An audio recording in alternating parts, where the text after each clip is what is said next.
Perfect. Just makes it so much easier using this attachment for the drill to trim their tails. I've just been doing the last couple of rows as they're milking out, so I've sort of, well, I need to wait around until they're finished anyway, so I thought I might as well trim some tails. I still need to go through and trim the whole, or my whole herd, but I'll do that at some point soon, hopefully. These girls are pretty much finished.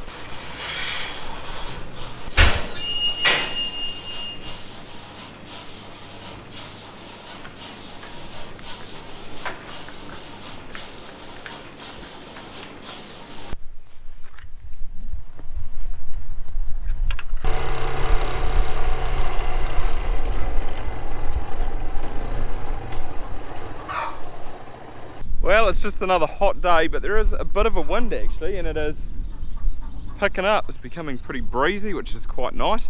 But now I just need to jump in the tractor and go and feed the cows, which I've just let go.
Well, that looks a little bit tidier over there. I didn't pick them up through the weekend, I was a little bit busy. Probably should have, but I have started to give my cows a bale of silage in the morning. They just weren't getting enough grass, so I've topped them up with a bit of this. This is actually last year's bales, the darker green colour, the sort of, yeah, bluier green colour there. Those are from last year, which I had left over, and then those are the new ones down the end there.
This is our bale feeder here. It's a bit of an old one, but it still works quite well.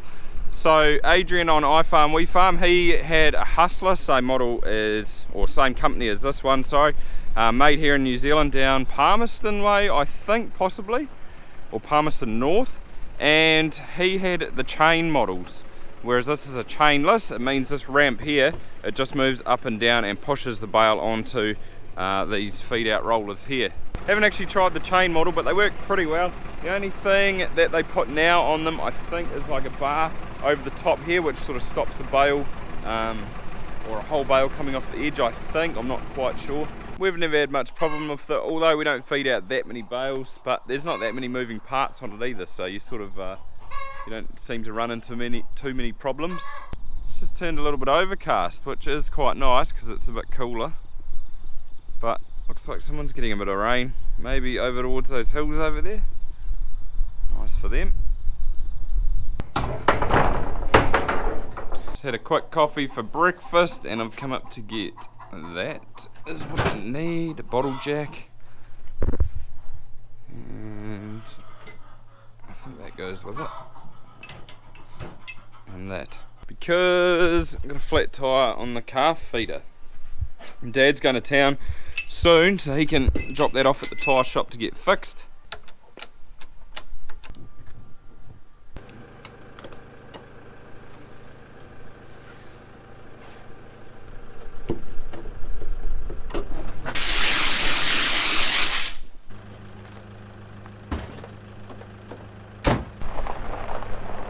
But while he's gone, I just need to have a quick count up because I want to see how many bales I actually have on hand still. So 2, 4, 6, 8, 10, 12, 13, 14, 16, 18, 20, 22, 24 here. There's 15 over here, and those are the annual bales, so they're real nice, yummy, cows love them. So there's 39 bales up there in that lot. Now I just got to count these. 2, 4, 6, 8, 10, say 12 times 4 is 48.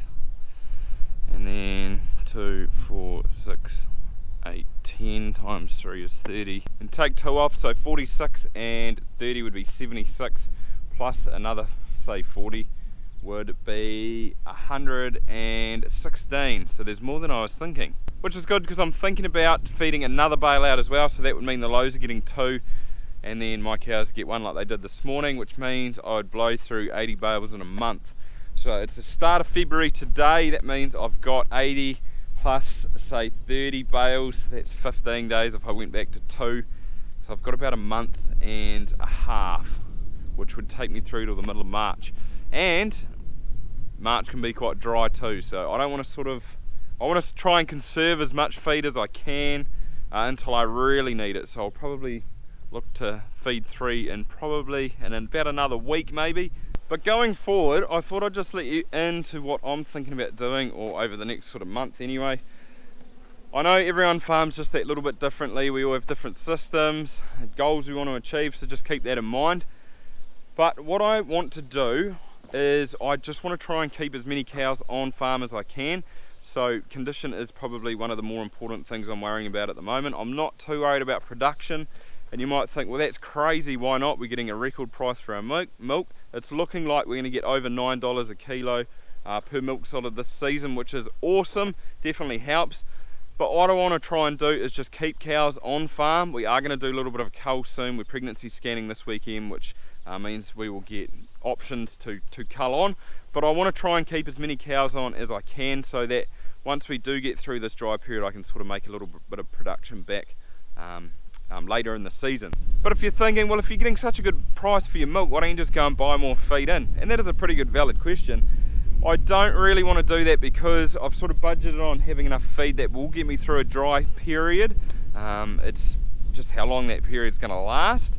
Also, I don't really want to buy feed in because it's just another cost. And when everybody else is in a drought like we are at the moment, feed prices go up and you're competing with other people to get that feed. So there's just a few reasons there why I don't want to do it. I know some people have, and like I said, we're all different. But it's the next day now, and I've just been to pick in the tyre. There was a hole in it, so they've just put a plug in.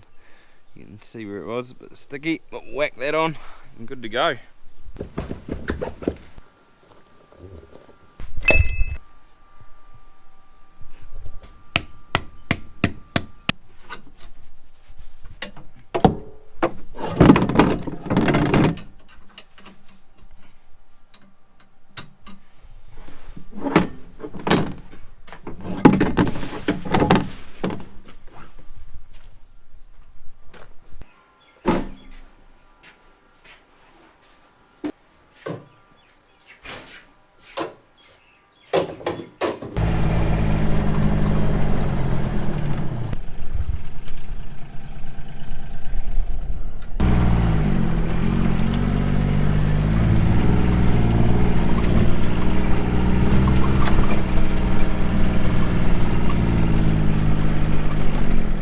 So a couple of videos ago I said that my trees that I planted in the winter time were starting to die and I need to give them some water. I was going to fill like a 200 litre drum up and come and bucket it out, but quite a few guys actually commented and sent me messages and say use your calf feeder. So I filled it up with water and I have brought a bucket down. I'm just going to tip it into the bucket on the ground there and then just splash it around the bottom of these trees, and it should help them out a little bit.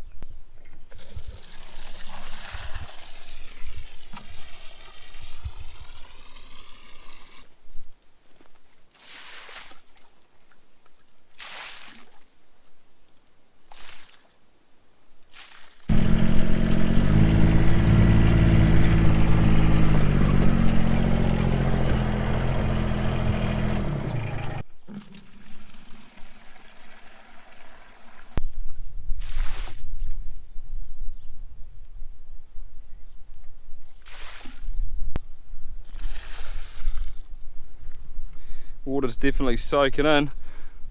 Soaks in pretty quickly. But what I should do probably next year is either put a fitting on the end of this, or even that, because it's actually threaded on the inside there, and just run a hose. Just, it wouldn't need to be long, just a short hose, a couple of meters. So just turn that on and let the water slowly go around the tree, which I reckon would work pretty well. It's not too bad bucketing it, but you can always make things easier for yourself, eh? But I'm giving these trees about 60 litres each. I don't know how much to give them, but it should certainly help, I would have thought. But that'll pretty much do it for this video, guys. I hope you enjoyed it. Just remember what I said earlier on though, that's just the way I'm farming or what I'm doing. Everybody skins that cat just that little bit differently. But I'm going to go and crack on. I think I've got another dozen trees to do, so I'll see you next time. Thanks for watching. Here's that tree from the other day too, so it's not looking too flash. It lost all its leaves, but hopefully still survives. Time will tell, I guess. Giving it a good water today.